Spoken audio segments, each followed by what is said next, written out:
Andiamo a aprire la Bibbia, leggeremo un passo nel Nuovo Testamento, nella seconda lettera di Paolo ai Corinzi. Seconda Corinzi capitolo 1, dal primo verso fino al verso 11. Gloria al Signore. Amen. Alleluia. Grazie per esservi alzati in piedi per onorare la parola del Signore. Dio benedica la sua parola al nostro cuore. Amen. Amen. Paolo, apostolo di Cristo Gesù, per la volontà di Dio, e il fratello Timoteo, alla Chiesa di Dio che è in Corinto, con tutti i santi che sono in tutta l'Acaia. Grazia a voi e pace da Dio nostro Padre e dal Signore Gesù Cristo. Benedetto sia Dio, il Padre del nostro Signore Gesù Cristo, il Padre delle misericordie e Dio di ogni consolazione, il quale ci consola in ogni nostra afflizione, affinché mediante la consolazione con la quale siamo noi stessi da Dio consolati, possiamo consolare quelli che si trovano in qualunque afflizione. Perché come abbondano in noi le sofferenze di Cristo, così per mezzo di Cristo abbonda anche la nostra consolazione. Perciò se siamo afflitti è per la vostra consolazione e salvezza, e se siamo consolati è per la vostra consolazione, la quale opera efficacemente nel rendervi capaci di sopportare le stesse sofferenze che anche noi patiamo. E la nostra speranza nei vostri riguardi è ferma, sapendo che come siete partecipi delle sofferenze, siete anche partecipi della consolazione. Poiché, fratelli, non vogliamo che ignoriate circa l'afflizione che ci colse in Asia, che siamo stati oltremodo aggravati, al di là delle nostre forze, tanto che stavamo in gran dubbio anche della vita. Anzi, avevamo già noi stessi pronunciata la nostra sentenza di morte, affinché non confidassimo in noi stessi, ma in Dio, che risuscita i morti, il quale ci ha liberati e ci libererà da un così gran pericolo di morte, e nel quale abbiamo la speranza che ci libererà ancora, aiutandoci anche voi con la preghiera, affinché per il favore ottenuto per mezzo di tante persone siano rese grazie per noi da molti.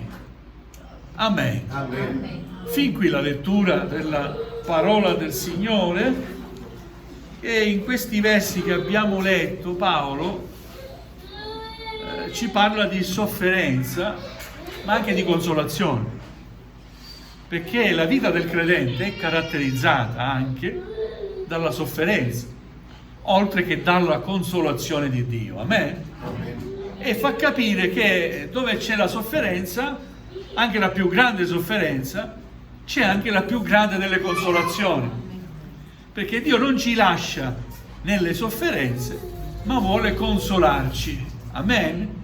E Lui stesso parla che anche Lui vive questa vita, a volte fatta di sofferenze, ma sperimenta anche la consolazione da parte di Dio, e dice: grazie anche per queste sofferenze, noi possiamo consolare anche voi, perché riceviamo consolazione da parte di Dio.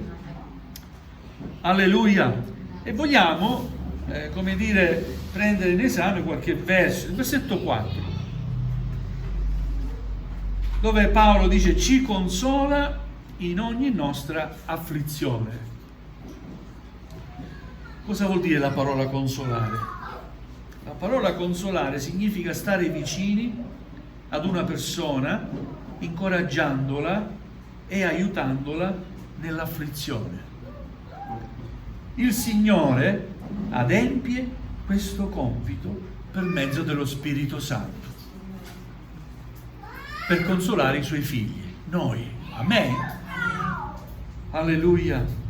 Nelle sue molte afflizioni Paolo ha imparato che nessuna sofferenza e nessuna prova può separare i credenti dalla cura e dalla compassione del loro Padre Celeste.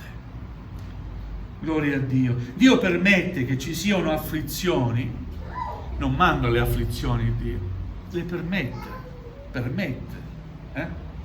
A volte difficoltà, afflizioni nella nostra vita, perché impariamo a dipendere da Lui e comprendere come incoraggiare gli altri nelle loro afflizioni. Amen? Sapete, solo chi vive o ha vissuto certe situazioni può comprendere altri che vivono determinate circostanze. Altrimenti è così facile dire: va bene, dai, coraggio, va avanti. Ma vogliamo invece simpatizzare, no? Condividere veramente, comprendere veramente, compassione, provare compassione per quelle anime che stanno soffrendo in modo particolare. Alleluia, perché in un certo senso è bello anche sperimentare come Dio sa consolare e incoraggiare gli altri a cercare questa consolazione che non dipende da noi. Noi non possiamo consolare gli altri, possiamo aiutarli a cercare l'unica e vera consolazione che viene da Dio, Padre di ogni consolazione. Amen. Alleluia. Versetto 5 leggiamo che parla di sofferenze e consolazione. Come abbondano in noi le sofferenze di Cristo, abbonda anche la nostra consolazione, no? Sofferenza e consolazione.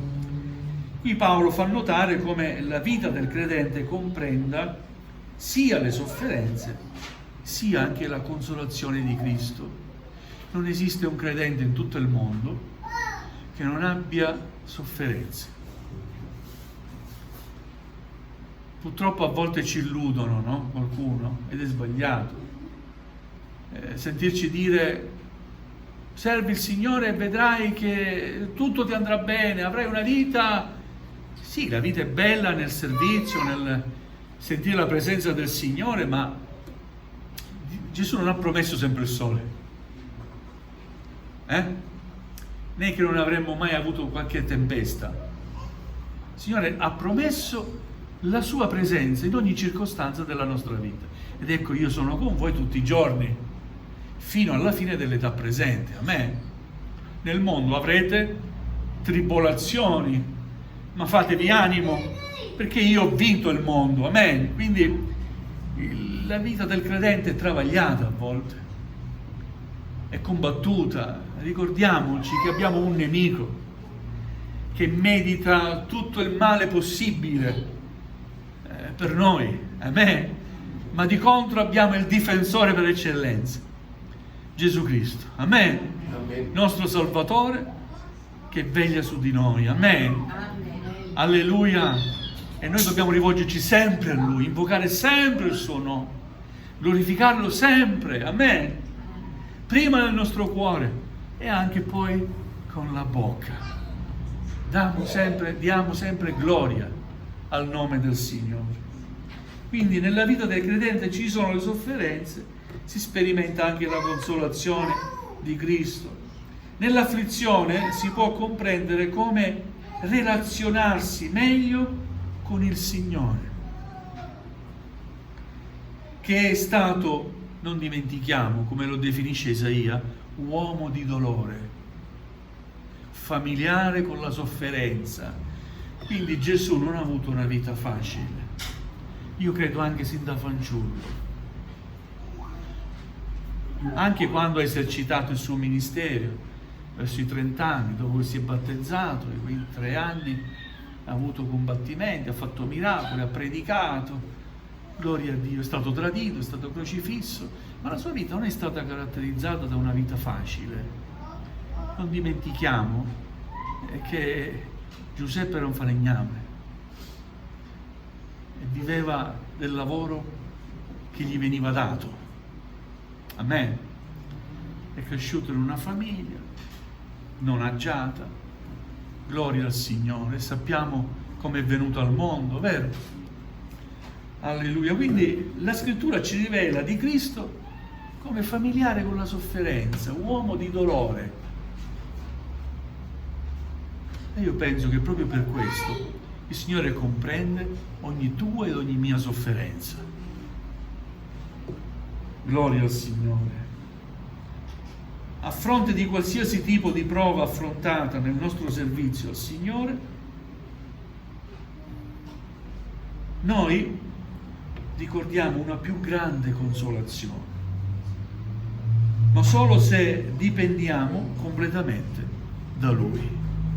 L'importante è comprendere che dobbiamo dipendere da Lui. Amen. E Lui è fedele, non ci lascerà e non ci abbandonerà mai, anche nell'afflizione. Bisogna saperlo aspettare. Gloria a Dio. Alleluia. Ecco perché spesso mentre siamo nelle prove riceviamo da Dio le benedizioni più grandi. Vi è capitato? Mentre sei nelle prove, nelle difficoltà, cogli quella benedizione che prima non hai colto, perché avevi certe resistenze, no? Invece nell'afflizione, nella prova, nel combattimento, è vero, no, che ci arrendiamo un po' di più al Signore, quantomeno diciamo in preghiera: Signore aiutami, lo preghiamo di più, vero? Quantomeno, Signore ti prego, ci rivolgiamo di più a Lui, in qualche modo. Ed ecco che entriamo in quel rapporto dove c'è dipendenza. Vogliamo dipendere dal Signore con tutto noi stessi. Amen. Alleluia. Proprio come Gesù sopportò una sofferenza estrema, donando la sua vita per pagare al posto nostro, così Egli condivide ogni giorno il dolore e la difficoltà del suo popolo. Alleluia. E il suo popolo, cioè noi, la Chiesa, per amore suo continuiamo a servirlo anche nelle difficoltà. Amen. Perché è facile dire amare il Signore, io amo il Signore, quando tutto ti va bene. Dobbiamo continuare a dire io amo Gesù anche quando siamo nelle prove più svariate. E lì è la fedeltà, non quella a parole, ma quella che si dimostra. Amen. Amen. Gloria al Signore. La Chiesa lotta continuamente, il popolo di Dio è chiamato a lottare contro la malvagità e il peccato che dilagano in questo mondo, che regnano in questo mondo. Quindi la nostra sofferenza non è necessariamente la conseguenza di una disubbidienza, di un peccato, può essere anche questo, ma non è detto che sia sempre così. Spesso anticamente si guardava a chi era provato come per dire chissà cosa ha fatto, no? Al tempo di Gesù dicevano, quando vedevano chissà chi ha peccato, un ammalato, chissà chi ha peccato, lui o i suoi genitori, per questo è cieco, no? Chissà chi ha peccato. Questo è il giudizio umano. La malattia c'è ed è per tutti. Amen.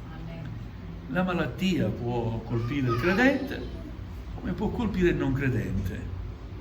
Solo che il credente conosce il Signore e si fida di Lui, è vero? Accetta la sua volontà, si pone davanti a Lui, prega per una guarigione, se Dio vuole può guarirlo, amen? E se Dio non vuole guarire, comunque il credente che ha fatto un'esperienza con il Signore accetta la sua volontà. Sopporta con la forza che gli viene data dall'alto quel peso, amen, perché riesce a dare a Gesù ed è di grande testimonianza. Avete conosciuto fratelli disabili che come lodano loro il Signore nessuno loda? Gloria a Dio. Alleluia, che bella testimonianza, vero? Perché il Signore permette queste cose? Proprio per svergognare invece chi può lodare il Signore non lo loda. Amen? Alleluia. Siamo chiamati a dare gloria a Dio in ogni circostanza, sia che splenda il sole, ossia che la tempesta è sulla nostra vita. Perché il Signore prima o poi fermerà la tempesta, sgriderà la tempesta. E allora verrà la quiete. Amen. Questa è la vita del credente, è la vita di ognuno, fatta di alti e bassi. A volte ti vanno bene le cose, a volte ci sono combattimenti, a volte malattie, delusioni, ma noi confidiamo nel Signore. Amen, che ci sa consolare e ci consola in ogni nostra difficoltà. Gloria al Signore. Mai pensare che il Signore ci abbia abbandonato, non lo pensare mai, o che non ci ami più. Purtroppo io ho ascoltato certe cose e ho provato gran pena e gran dolore nel sentire certi fedeli: ah, fratello, Dio mi ha abbandonato. No, non lo pensare. Dio non ti ha abbandonato. Guarda, sono qui perché Dio vuole che ti parli ancora di Lui. Non ti ha abbandonato. Non pensare mai che Dio ti abbia abbandonato. Alleluia. Amen. O che non ti ami più. Come? Ti ha amato. Ha accettato il suo sacrificio. Perché sei sacrificato, Gesù? Per te, per amore tuo. Ma non mi ama più. Ma perché? Per amarti deve andare tutto in modo semplice nella tua vita. Non ci può essere un momento di difficoltà. Dai gloria a Dio. Impariamo a combattere il buon combattimento della fede. Gloria a Dio. Scendiamo in battaglia. E nel nome di Gesù vinciamo. Alleluia. Gloria al Signore. Il Signore permette dei momenti difficili, come leggiamo al versetto 9, affinché non mettessimo la nostra fiducia in noi stessi, ma in Dio. Vedete, la sofferenza è strumento che utilizza il Signore per educarci a come piacergli di più. Amen? Non dobbiamo mai confidare in noi stessi. Dobbiamo sempre confidare nel Signore. Amen. Amen. Gloria a Dio. Alleluia. E poi il versetto 11, no? L'ultimo verso che abbiamo letto. Paolo dice: aiutateci anche voi. Aiutandoci anche voi con la preghiera, affinché per il favore ottenuto per mezzo di tante persone siano rese grazie per noi da molti. L'Apostolo Paolo non si vergogna di chiedere aiuto alla Chiesa in preghiera.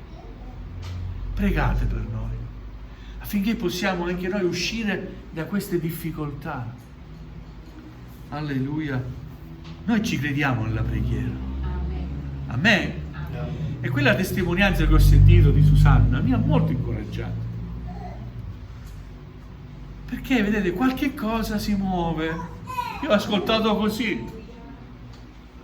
per il fratello, è una condizione clinica grave, sta male, ma gloria a Dio, qualcuno sta pregando per lui. Amen. Gloria a Dio. E le preghiere salgono al cielo.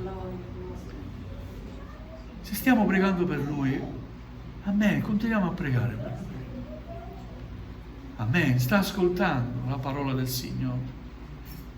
Chissà, si accetterà il Signore. Io ci spero. Gloria a Dio. A volte si attraversano delle difficoltà così tremende, no? Come l'esempio che ha scritto, di cui scrive Paolo, no? Siamo trovati in tanta difficoltà, in tanta afflizione quando eravamo nell'Acaia, in Asia, che noi speravamo anche di morire, cosicché Dio, che risuscita dai morti, ci farà superare, no, quel momento, grazie alla potenza di Dio. Quindi sperava addirittura anche di morire. E quante volte anche noi ci troviamo in certe difficoltà e con tanta debolezza, basta, non ce la faccio più, che io muoia, basta, e finisce tutto. Alleluia. Dio sa ogni cosa, Dio onnipotente, amen, ma certamente sa consolarci. Non disperiamo nelle afflizioni, nelle difficoltà, ma andiamo avanti, continuiamo a servire il Signore. Vogliamo aiutarci gli uni con gli altri. Vogliamo pregare gli uni per gli altri. Amen. È anche un insegnamento che dà l'Apostolo Paolo. Pregate gli uni per gli altri. Alleluia. Molto può la preghiera del giusto fatta con grazia, rendimento di grazia al Signore. Molto può la preghiera del giusto, tra virgolette, perfetto, del giusto giustificato.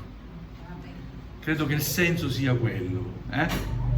Giusti non siamo nessuno, non se ne trova neanche uno giusto su tutta la terra. Il giusto, l'unico giusto, Dio l'ha mandato ed è andato in croce a morire per noi. L'unico giusto. Noi siamo i giustificati per mezzo del suo sangue, per mezzo del suo sacrificio. Noi siamo giustificati davanti a Dio e la nostra preghiera, in quanto giustificati, può molto. Amen? La preghiera sale, Dio l'ascolta. Amen? Guarda il cuore, la sincerità del cuore e guarda la fede. Alleluia. E Dio ricompensa sempre la fede. Amen. Possiamo dare gloria a Dio? Possiamo ringraziare il Signore? Amen. È difficile, sapete, ringraziare il Signore anche per le sofferenze. Però dobbiamo farlo. Signore, grazie anche per queste sofferenze che mi trovo a vivere, perché mi sento più vicino a Te, Signore. Alleluia. Ed è meglio stare più vicino al Signore. Ascoltate, cosa ci dice Marco? Valutate la profondità. Meglio stare più vicino al Signore, soffrendo in qualche modo qualcosa, che stare lontano da Lui e vivendo, tra virgolette, come si può vivere sulla terra in modo agiato. Siete d'accordo? Amen. Meglio più vicino al Signore. Amen. Alleluia, amen. Meglio vicino al Signore. Alleluia. C'è un bellissimo salmo, non mi ricordo quale, ma il salmista scrive così: meglio un giorno nei tuoi cortili, ascoltate, meglio un giorno nei tuoi cortili che 1000 altri giorni altrove, perché alla presenza di Dio, fratelli, si sta bene o no? Amen. Alleluia, ci rincuora, ci consola, ci alleggerisce, ci dà serenità, ci dà la sua pace. Grazie Gesù. E allora, Signore, io voglio stare più vicino a Te, lontano dal dubbio e dal timore, ma più vicino a Te, Signore, perché alla Tua presenza io trovo consolazione. Già quando mi presento alla presenza di Dio, mi inginocchio, lo cerco, lo prego, già Lui mi sta consolando. Alleluia, è vero? Bello sperimentare questo. Alleluia. Vogliamo chinare il nostro capo, gloria a Gesù.